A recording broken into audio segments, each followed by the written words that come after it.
Hi everyone, I'm so glad to be back with Coco this time from LA. How are you? Las Vegas. It should say Las Vegas. Okay, I'll say Las Vegas.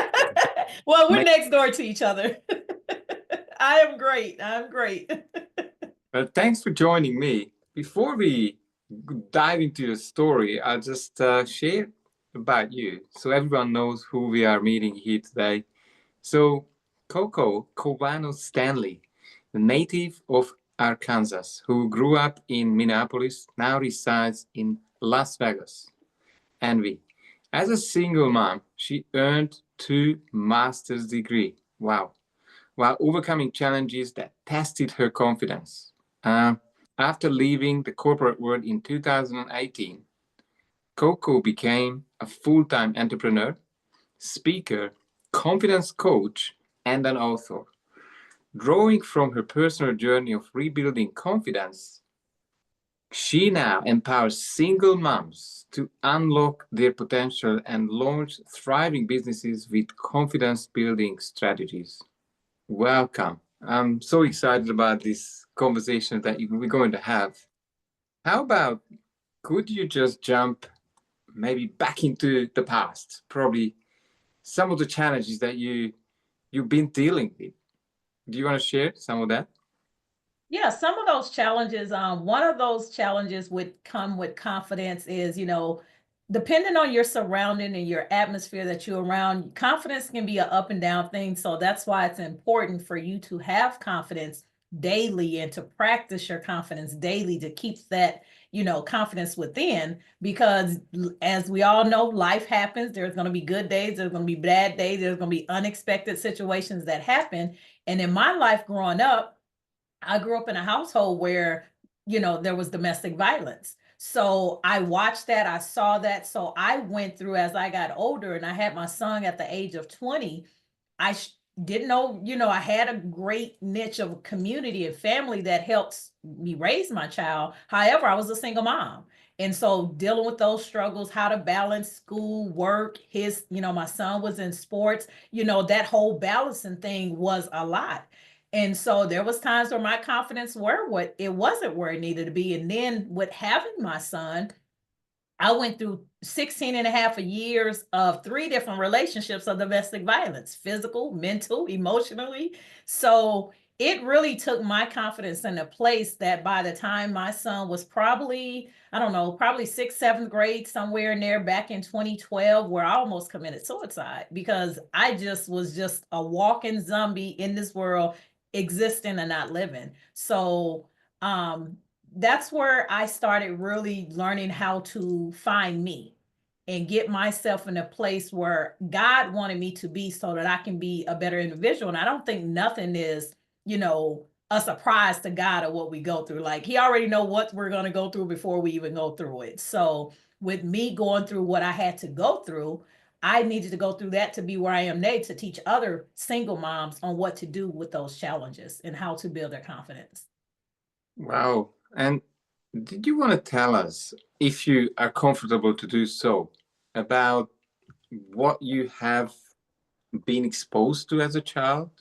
Uh, I see over and over as I help people through these things that some of the people they almost recreate the same experiences that they had in their childhood. Do you want to tell us what's been going on as a child?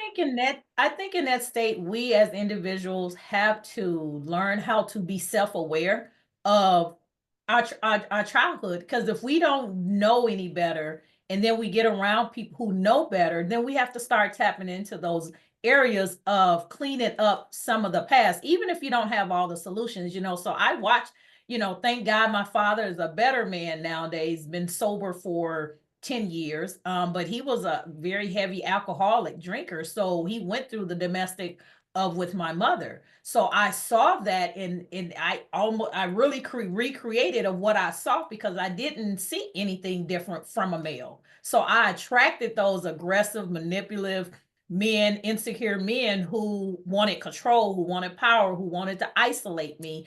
And I went through that because I didn't know anything different.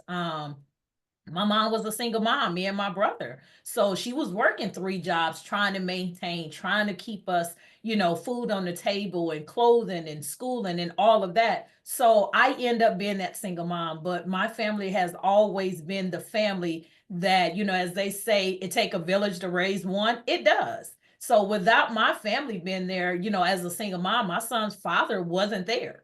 He was around, he just wasn't there. So thank God for my mom, but I still had to do, my part as a single mom and still believe in my goals. But there was moments I didn't believe because I was so focused on being the mom that I needed to be. So people have to really tap into and understand that if you don't deal with those childhood issues, teenage issues, wherever it started, it will still show up later down in life and as an adult. And so you deal with those, you understand, you'll start noticing the behaviors of people when they still haven't fixed certain issues in their life because their behavior, comes out. It shows based on how you react to certain situations and certain conversations. This is tough. I can relate to this because my father did drink some odd days, not a regular one, but he was a controlling person. What would you say, uh, going through school and then growing up? What would you say were the worst sort of stories you were telling yourself, if there was any? What were the ones that were really getting your psychology, bringing you down? When going through those domestic violence situations, really, I think really is where I recognize my confidence just was being diminished because you have people, you have life, you have things that will diminish and fade your confidence away just because you don't know it. You're hearing things, and mental is the big part. Is like you have to be careful about what your mind consumes because what it consumes, it eventually starts festering on the inside and eventually comes out on the outside. So everything that was being told to me in those domestic violence situations was I wasn't enough, or you don't have anybody else. I'm your only, way out, or, you'll never be anything this, you're that, everything but a child of God. So those mental things start playing into the part where I didn't feel like I was somebody that I deserved better. I mean, it just played in my mind. So eventually it got me to that breakdown point, like, why am I here? Even though I grew up in the church, I grew up knowing who God was. It's just at that moment, sometimes we get astray away from, the believer of knowing there's a higher power that wants better for us. And thank God, God doesn't, He loves us enough to always come back to get the one. As the old saying said, He'll leave the 99 just to go back get that one that is lost. So I thank God that He never allowed us to stay lost. So me going through that really put me in a place to where, you know what? Now that I know, as you see behind me, it says I am enough. Like I have so many affirmations that I speak, even when life still happens. It's just I respond in a better way and know how to respond to not allow it to defeat me and keep me down and put me in a place where I don't know who I am and that I know I am somebody. That's powerful. And I really love transformations when usually there is so much pressure that one has no options left. What was happening for you? And I understand you have resurrected, recreated sort of males who sounds like to me they were almost like your dad. What has been the real changing factors? Like what helped you to own your new self, the confidence again? Like what helped you the most in your transformation? I think what helped me more after that moment when I wanted to take my own life and check out, I think that was the moment God said, you know what, this is not the time. It's not time for you to get out of here. So, and I think at that moment and years down the line, I started working on me. I started doing the self work. I started being accountable to say, okay, I need to make changes. And it didn't happen one day, it didn't happen one week. It was years of me constantly staying on top of self and figuring out who I was, valuing myself more, not allowing people to walk over me, not setting boundaries, and understand what of how to give people an assertive voice versus an aggressive voice. But it took for me to do the self-work. Without the self-work, I would have never known how to value myself or understand who I was to put these things in place, saying no and not allowing people to just treat me in a kind of way. But it took the work, and that's what life should be about. Is we should always want to mature and grow and learn through life lessons that it gives us, because if we don't, we're just going to repeat them and we're going to stay stuck. We're going to stay fearful. We're not going to be in the place where we want to be, where we can be, God can expand our territory in different areas. So me doing the work and what really put me in a place and getting in different communities. Your support system is the biggest thing that will help you be in places where you want to be. The people you're around affects who you actually become too. And then what you're telling yourself, who you are, whatever you're telling yourself, you're exactly right. Whether that's good or bad, you're exactly right what you think. So you have to shift your mindset. You have to shift who you are. And if you're not where you want to be, and you got to understand, life is going to throw some curveballs, but that's life. But it's how you respond to it. But once you do the personal development within yourself and life and learn and understand, okay, and not let go of things that you have no control over. And sometimes, most of the time, we don't have control over everybody else. We don't have control over us. And then you take the decision and either remove yourself or stay. What were the environments that you started to go to or change? Was it different communities or just one? I think it was I think I got back, I believe I got back into the church, of course. And then I guess with social media, with the technology as it grew, because in 2013 it was there, but it wasn't like it is now. And getting in those spaces, watching different webinars and watching free events that's going on so on virtual Zooms. And so I started signing up for all of this different stuff.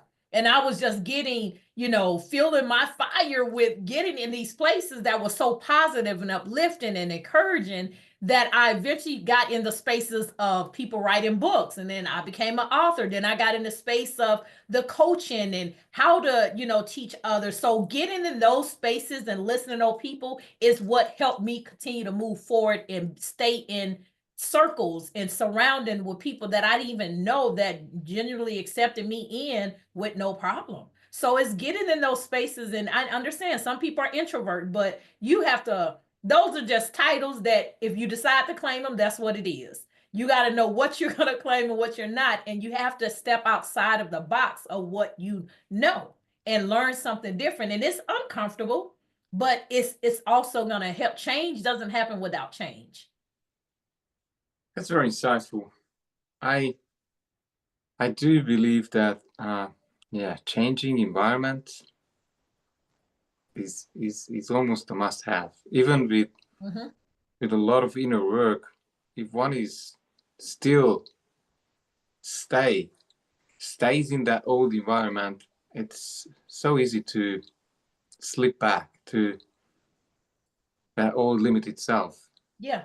And even though I grew up even though I was originally born in Arkansas, my mother moved from the South to the Midwest, to the North. So me growing up in that cold, it was a different atmosphere. But of course, because a lot of my family and their friends and I grew up there, believe me, it's nothing for me to get up and move. Like I get up and move if I need to. If it's not healthy for me, I moved. And so I've been here in Vegas 4 years, and people are like, how do you, some people are just comfortable where they're comfortable, and comfortability gets you nowhere but the same results.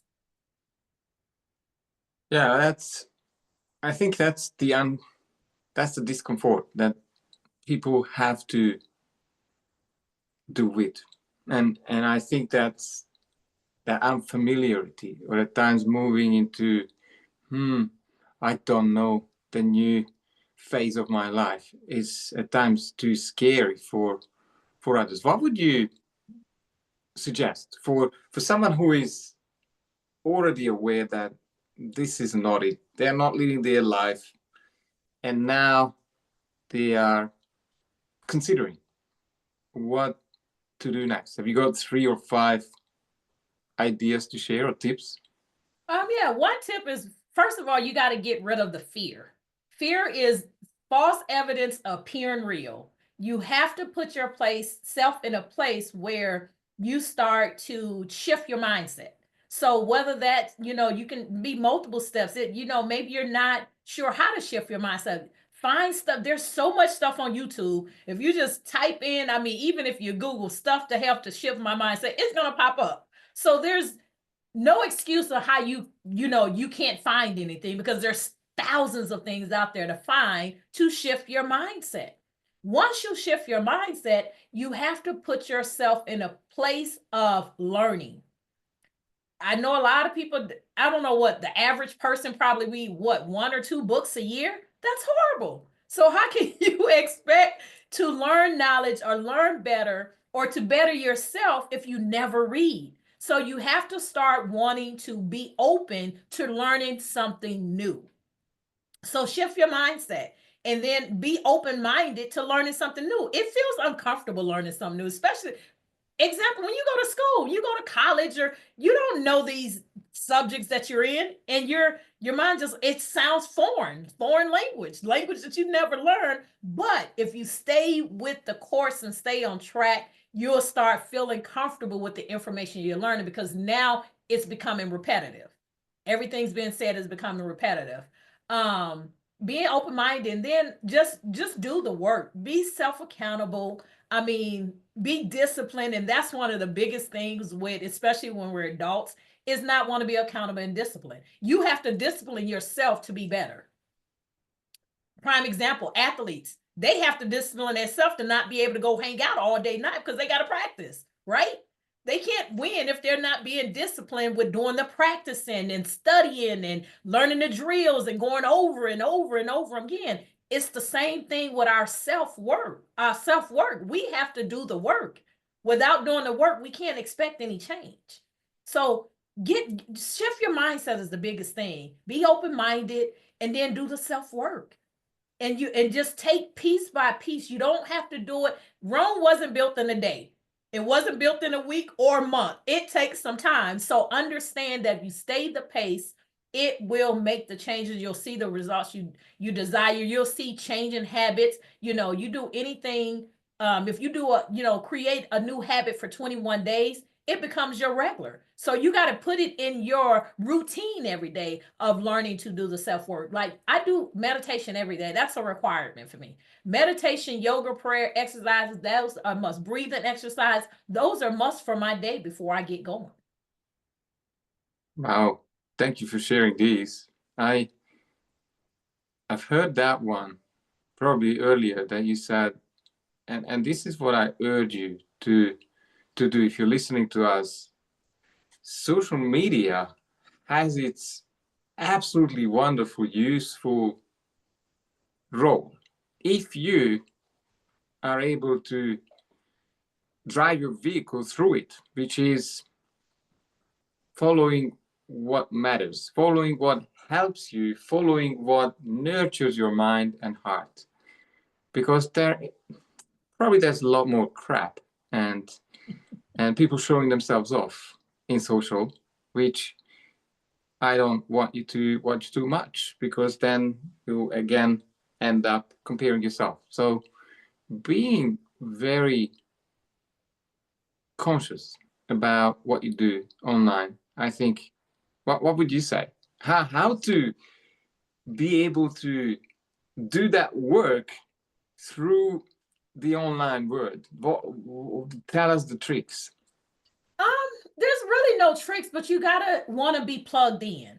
Like, so, your charger, your phone needs to be charged every day, right? It need to be charged before you go to bed, because if you wake up, it's gonna be dead. You have to stay plugged in. So if you notice, for me, when I just feel like I'm drained and I don't have it, and my energy's not there, I need something to just really steam my fire, because you gotta sometimes you need to always learn how to encourage yourself, because sometimes you ain't always just be able to pick up the phone, don't feel like calling nobody, don't feel like talking to anybody. You got to know how to encourage yourself. So in other words, you need to know how to stay plugged in. So if you notice the fire in you for your ambitions, your goals, your dreams, whatever that may be, a career, on promotion on your job, whatever it is, you got to stay plugged in. How do you stay plugged in?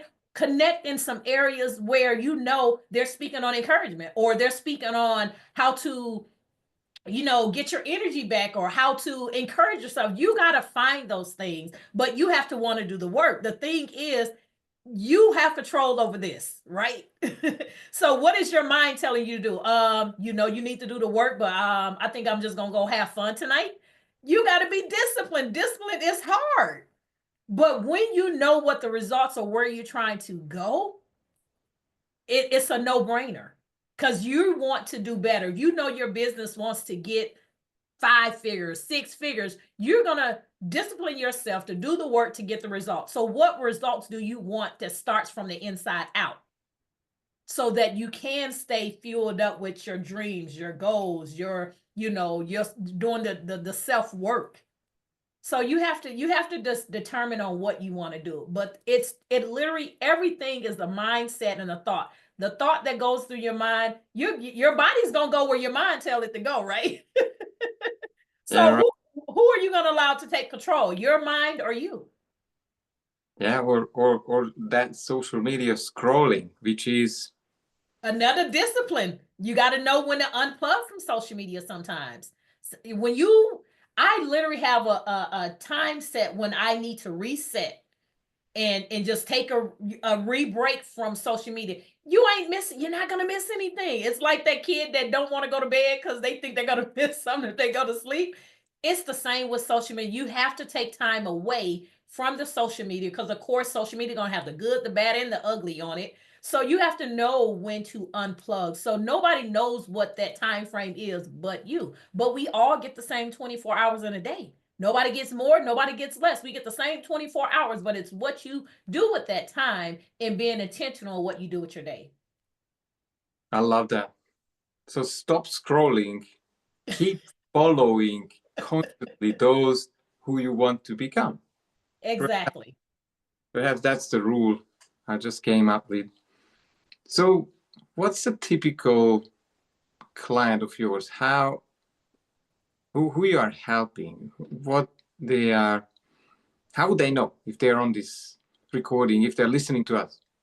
So I help single moms with confidence building strategies to unlock their full potential and launch their business. So, I was that single mom that, had entrepreneur goals, wanted to do this, wanted to do that, but I didn't know how to start a business. I was born in 79. So, in the 90s, starting a business, like, it's like there wasn't no whole bunch of steps. So, you have to pay all this money to try to learn how to start a business. Nowadays, you can get the free information anywhere, how to start a business. But it is a lot of work still. You still got to put the steps in, into it, or what you have to do. But single moms, I get it. You're balancing the fear. You're balancing financial stability, or what you should do if you should start. You're balancing. If you fail, you're balancing. Do you have the right support system? Like there's so many. The self doubt and the imposter syndrome. All of those things that you're balancing as a single mom, but you want to do this, but what do you do? And so I help those clients know, understand what the roadblocks are, understanding what confidence really means, and where it can actually take you if you have it. And if you use daily tools every day, in spite of, doesn't mean, stuff is not going to show up. Situations always show up, but it's how you respond to it. So, you just gotta, I teach those steps before even showing them the steps on how to launch their business. What's inspiring you, Coco? Like looking at 3, 5 years ahead, what would you celebrate? My why. That is one thing I need everybody, even if you're a single mom, you want to work a regular job and have a business on the side. What is your why? What is your why to want to start in that business? What is your why to want to climb the higher ladder in, corporate world. What is your why? And if you stick to knowing what your why is, you'll see the end goal and the vision and the light at the end of the tunnel that'll keep you pushing there. In spite of the journey you're going to take along the way, it's going, you're going to go through some ups and downs, but it's the end goal of the why. And for me, my why is to help my mother and father retire at, in 2 to 3 years. My why is to leave a legacy for my family. My why is to help thousands of women, single moms, become who they, launching their business and being successful and building a community that everybody can still connect to and stay with in this circle. So that's my why, is make a change to help everybody else, to make others outside of myself. That's beautiful. And what would be the ideal first step to engage with you? Do you have a website, or what's the usual journey that people take in? So to connect with me, everyone, you can actually just go to myconfidenceiskey.com. I have a free gift for you there, and then you'll stay connected with me from there. myconfidenceiskey.com. Oh, nice one. I really love that website. It's a really nice ebook that gives you the access to learning 7 steps in you being a single mom and what it takes and how you can launch your business. I'm thinking I might need to invite you. We're helping 200 solo moms in Rwanda, which is a Central African small country. Okay. I'm putting together a team to basically change their lives. It's not a very democratic place. It's a hard life to be alone. It's not accepted by society. So probably I could borrow your skills to help them as well. I have about 10-15 sessions already planned, but I would love to keep it going. So I hope you will say yes to. Absolutely. I'm always open to the yes of helping anybody.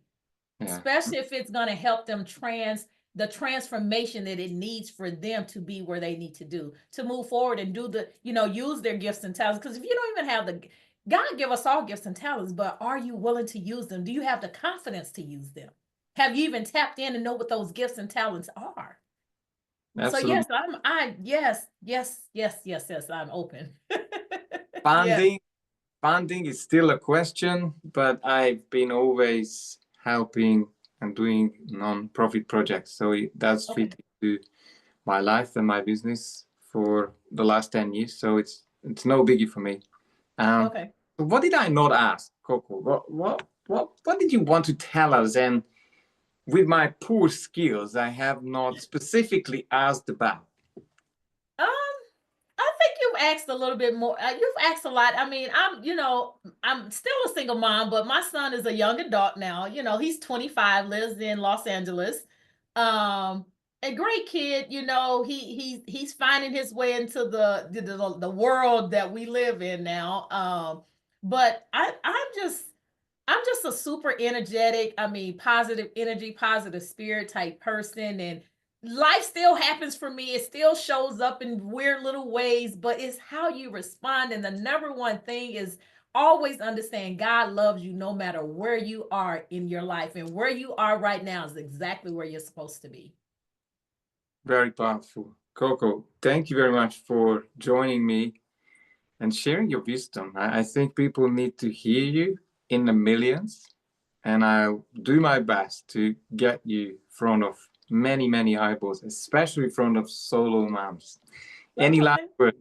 No, I just want everybody to understand your confidence is key to pursuing anything you desire to do in life.